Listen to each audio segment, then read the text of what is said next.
So what's good, TMG fam? Listen, so when I'm watching these shows on Netflix and different things like that, I told you I like the survival shows, the wilderness shows and stuff like that. It's kind of sort of like my new hobby pastime right now, all right? So when I'm watching these shows and I'm looking at them perform or do certain things to kind of survive or show different survival tactics or how to go and make things and go get your food.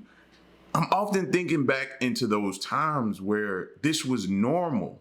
This was how they just lived on a day-to-day basis. That's how I'm thinking. I'm like, man, I'm downing myself throughout I'm like, man, bro, you weak. Like they did this without even thinking back then because that was the way of life. You know what I mean? And then we watch videos that talk about the tribes and you see them still living like that to this day. And I'm like, man, bro, you got to do better. You got to step your game up. If something happened and you got to get out here and survive, bro, you are going to struggle. You know what I mean? So watching that. So when I see videos like this, the 15 true things you won't believe about the Middle Ages, I'm often thinking about stuff like that. And it don't necessarily have to be about survival or anything like that. Just how things were in those times. What did they do? What did they eat? How did they entertain themselves? That's why videos like this intrigue me.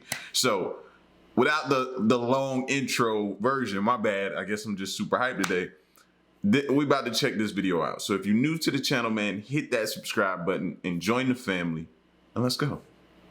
Have you always wanted to know what everyday life was really like in the Middle Ages? Were the people of that time really as crazy as our current cliches claim? Stay tuned and make up your own mind. Before we get started, be sure to hit that like button and ring the notification bell for more videos. Here are 15 true everyday events from the Middle Ages that will be hard to believe. Have fun watching our video. The Dark Ages. The Middle Ages still have a stubborn reputation for being one of the darkest chapters in world history. But was this Dark Age really as dark as it's often made out to be? Admittedly, there were definitely more pleasant things than dealing with the plague or the 100 Years' War. In truth, however, the Middle Ages were also a very exciting time for science and education. Not only did some impressive thinkers like Thomas Aquinas and the mathematician Leonardo Fibonacci live at that time, but the universities of Oxford and Cambridge were also founded during the Dark Ages. The arts also flourished during this time. The first great international art movement was called Romanesque. Architecture in this style was characterized by massive round arches, towering stone and brickwork, slender windows, heavy walls, and art and sculpture in this movement largely figured biblical scenes. The next major movement to come forth was called Gothic, which was known for its ornate style. Gothic architecture featured enormous stained glass windows, pointed arches, ribbed vaults, and flying buttresses. In fact, this style would come back into popularity centuries later with the Gothic revival in England during the late Victorian period, which is why Westminster Abbey was created in this style. So basically saying, it's kind of like, and I hate to use the reference social media, but it's kind of like that. They named it, and you always heard about it as, and we heard about it in school, the Dark Ages. So they only showed you the things that were going on dark-wise. You know what I'm saying? All of the way they were doing people and stuff like that. That was the only thing they showed you, but it was also some great things going on in those times. You know what I'm saying? So that's why I reference social media, because a lot of times people only display stuff that they feel you're going to be entertained by. And it's a lot of the negativity. It's a lot of the stuff like that. People getting arrested and all that stuff gets glorified because people see that as more entertaining when there's a ton of other good stuff going on in social media. You know what I'm saying? People being successful, starting businesses, doing different things, man. We just have to know that it wasn't all negative in those times. And for the longest, it was hard for me to believe. Cemeteries. Today, cemeteries are quiet places where the bereaved can say goodbye to their loved ones in a protected, respectful environment. In the Middle Ages, however, cemeteries were not just places where the dead were buried. They were something like public meeting places where there was a lot of activity. Many important events in a city, such as elections, debates, court hearings, and even theatrical performances, were held in the vicinity or directly in the cemetery. At night, many a lady is said to have crept into the cemetery to offer certain services there. Well, it must have been cheaper than renting a room in a brothel. Wait, whoa. What? Ladies, explain yourselves.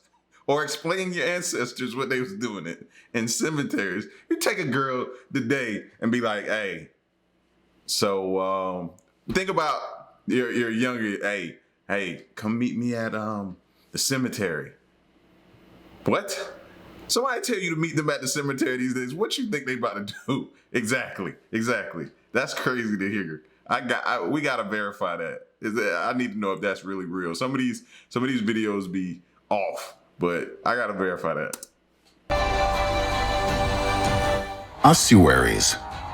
Amidst all the hustle and bustle that prevailed in the medieval cemeteries, we shouldn't forget that burials were, of course, also carried out there. Sometimes, however, the problem arose that the space in the cemetery became increasingly scarce. So, to make room for more burials, the remains of the deceased were exhumed and placed in so-called ossuaries. Ossuaries, coming from the Latin word os for bone, consist of a chest, box, or other structure where skeletal remains are deposited. When you look at the countless skulls and bones that still romp around in many ossuaries, a cold shiver can run down your spine.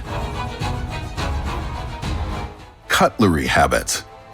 In German, there's an idiom that translates to handing in the spoon, which means to die. Kind of like kick the bucket in English. In medieval times, farmhands were given a spoon at the start of their service, giving them the right to eat. They handed it back when they finished their term of service. And now you might be wondering why the saying doesn't talk about handing back the fork. Well, that's simply because forks weren't that common back then. There are different theories as to why people in the Middle Ages preferred to use just spoons and knives. It's generally assumed that the fork was considered uncivilized and strange. It looked barbaric, and the tips resembled the devil's trident. Never really thought about it like that. Now, I'm not going to be able to unsee that now when I use a fork, because I'm going to use one today to eat in a little while. But to think that they view that as like the devil's fork now, and I'm repeating it so it's ingrained in y'all so y'all can think about it too when somebody's eating and you just staring at their fork and they look up and they like, what? You just say to yourself, devil. Shoe fashion. Classic, sporty, or elegant. When it comes to the question of preferred shoes, each of us has our own taste. If we now take a look at the footwear that was fashionable in Europe in the 14th and 15th centuries, we realize that medieval footwear fashion was really high-end in the truest sense of the word. In fact, the so-called beaked shoes were so pointed that we wonder how people at that time managed to walk reasonably normally. The length of these extravagant shoes was closely linked to the official dress codes and was based on the social class of the wearer. And today we think women wearing high heels have it bad. Here's another interesting tidbit. It was against this background that the phrase living big arose, which is still common today. Disinfectant. It doesn't matter whether it stabs, cuts, or bites. Anyone who's been injured is well advised to disinfect their wounds as soon as possible. What applies to our modern everyday life can, of course, also be applied to the Middle Ages. Only people back then didn't have the alcohol-based disinfectants that we can easily buy in shops today. Right. So, what did medieval physicians do? They used urine for this purpose. Even Thomas Vickery, the personal physician to King Henry VIII, advised soldiers to treat any injuries sustained in battle with urine to prevent infection. This may be gross, but survival experts today say that it actually works, provided... That's the first person, and he just popped up on the screen. The first person I ever heard talk about using urine, but it was Bear Grylls. And he was out that time. He was out in the middle of what was maybe the desert or something. Maybe y'all remember that episode. And he was dehydrated. And he was talking about the nutrients and everything that's in the urine. And yeah. But I didn't know it was used back then for different things like this, though. Be gross, but survival experts today say that it actually works, provided that the urine is freshly passed. Otherwise, bacteria levels increase and don't provide the desired cleaning effect. Still, aren't we lucky to have alcohol wipes today, though? Yes. A fun football game. Can you believe that football, or soccer as Americans call it, used to be banned in England? It sounds pretty funny given how popular football is there today. As you can already imagine, the game back then was very different from today's matches. It was like a violent brawl. Strict rules? None. Something like foul play? Useless, as long as none of the players die. A professional game ball? An air-filled pig's bladder will do. Even the team sizes weren't precisely defined. Not only was the game a total free-for-all, but spectators got pretty out of control too. It wasn't uncommon for a whole mob of people to rush through the area and happily riot. Things got so out of control that by the early 14th century, King Edward II was forced to ban the game of football. But Edward had an ulterior motive. Football was distracting men from practicing archery. And why did he need archers? To fight against France, of course. But by the time King Henry VIII rose to the throne, football was back on the field. In fact, Henry VIII is thought to have owned the first pair of designated football shoes. They were listed among the royal wardrobe. But when Henry VIII grew too fat to play anymore, he too banned the game, supposedly on account of the mobs. Stretcher sample. When earthly investigations reached their limits, sometimes help from the afterlife was needed. In fact, the so-called Bard test was used in the Middle Ages to prove the guilt or innocence of an accused murderer. For this purpose, the suspect was brought to the laid-out murder victim. The accused then had to place his hand on the deadly wound of the corpse and protest his innocence in the form of a prescribed oath. If blood then came out of the wound, the suspect's guilt was proven. However, if this wasn't the case, the accused was allowed to return to his normal free life. This practice was based on the assumption that the soul of the deceased was still within the corpse. If the corpse began to bleed during the stretcher rehearsal, the ghost wanted revenge on the murderer. Trial by fire. However, the stretcher test was by no means the only unusual line of evidence used by the medieval courts. Another ordeal, the so-called test by fire, was also one of the common means by which an accused could be convicted. The suspect either had to walk barefoot over red-hot iron, carry the scorching hot metal over a certain distance with his bare hand, or put his hand directly into a fire. If the suspect remained unharmed or sustained wounds that healed within a few days, he was innocent. In all other cases, a penalty awaited him. Hairy suspects. What seems almost unbelievable from today's perspective was still commonplace in the courtrooms of the Middle Ages, so-called animal trials. In fact, criminal trials were held against animals that had gotten into trouble with the law. This could include, for example, pigs that had attacked children, or cattle, horses, and dogs that had committed other crimes. In court, the harried defendants even got their own lawyers. Once the four-legged friends were found guilty, they had no more laughs. They could be drowned, hanged, burned, or buried alive if convicted. Once, a whole flock of animals was convicted of not providing assistance because they'd watched a woman being raped.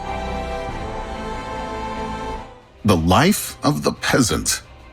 When we think of farmers these days, images of self-employed laborers who own many fields and a large yard come to mind. However, the life of medieval peasants was anything but free, quite the opposite. At that time, the farmers typically tilled fields that had been allocated to them by their sovereigns. In return, the farmers were obliged to pay taxes in the form of labor services and food. In addition, the peasants could be sent to war by their masters at any time. As we can see, the everyday life of the rural population really didn't have much in common with the rural paradise of our days.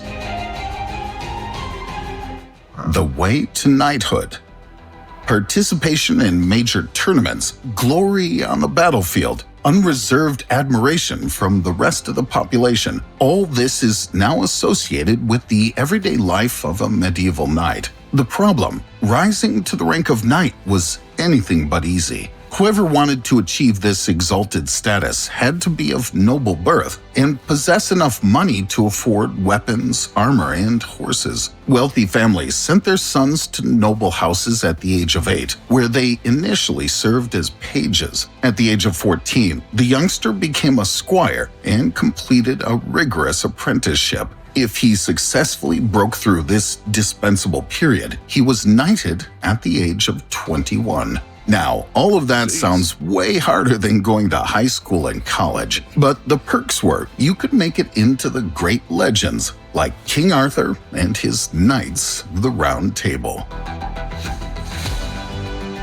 Bloodletting. See, we look at that as being extremely crazy because of what we've grown up in, but for them back then, that's all it was.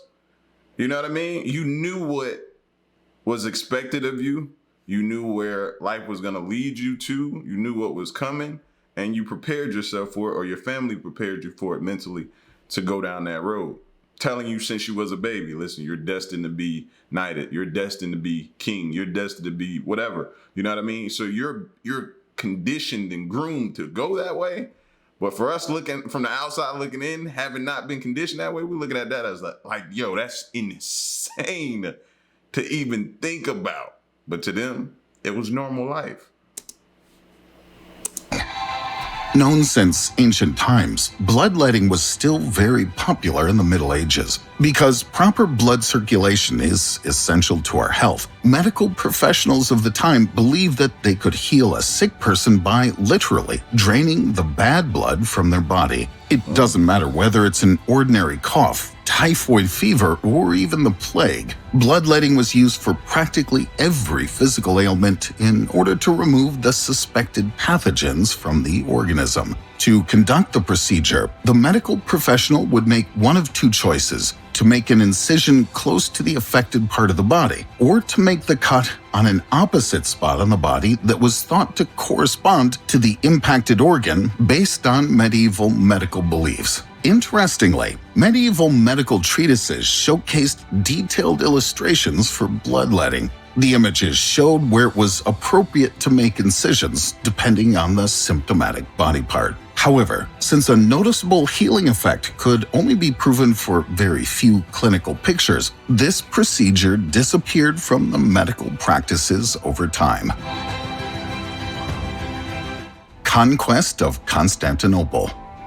In 1198, Pope Innocent III launched the Fourth Crusade to retake Jerusalem from its Muslim rulers. In 1202, the army was ready to attack and received specific orders not to attack Christian states. So it was in April 1204 that the army conquered, sacked, and partially destroyed Constantinople, even though it was the largest Christian city in the world. Wheels. We associate wheels with bicycles or the tires on cars, but wheeling was a bestial form of capital punishment that awaited convicted murderers or robbers in the Middle Ages. First, the victim was pinned to the ground, after which the executioner smashed his arms and legs with an iron wheel. In the next step, the doomed man was tied to a wheel, which was then erected on a pole. Whether the executioner then decapitated, strangled, or threw the condemned man alive into a fire depended on the seriousness of the crime committed. Obviously, this was terrible for the condemned person, but could you imagine if your day job was acting as this executioner? Now it's your turn. What do you think of the... Sheesh. Oh, okay. It's the end of the video, but bro, just, you know what you went through in your mind visually as they was just explaining that.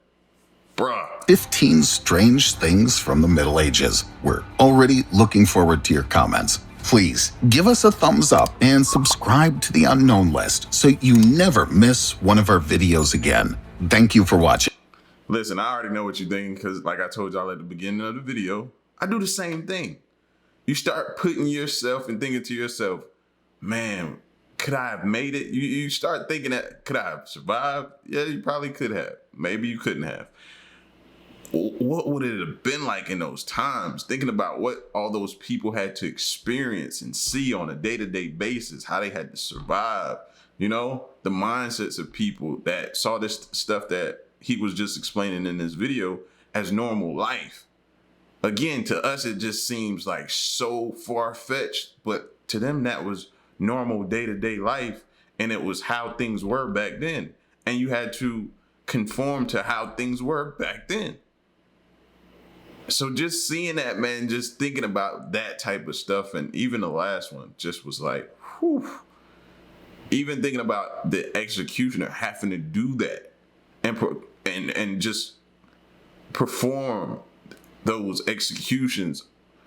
You think therapy now for some of the stuff we go through these days in time. Imagine if they had therapy back then, what it would be like. Sheesh. Man. But like I said, I continue to find this stuff very, very intriguing. So listen, this was 15 true things you won't believe about the Middle Ages. Y'all get at me in the comment section. Let me know what you think. And stick around and stay tuned. To the next one, I'm gone. Peace.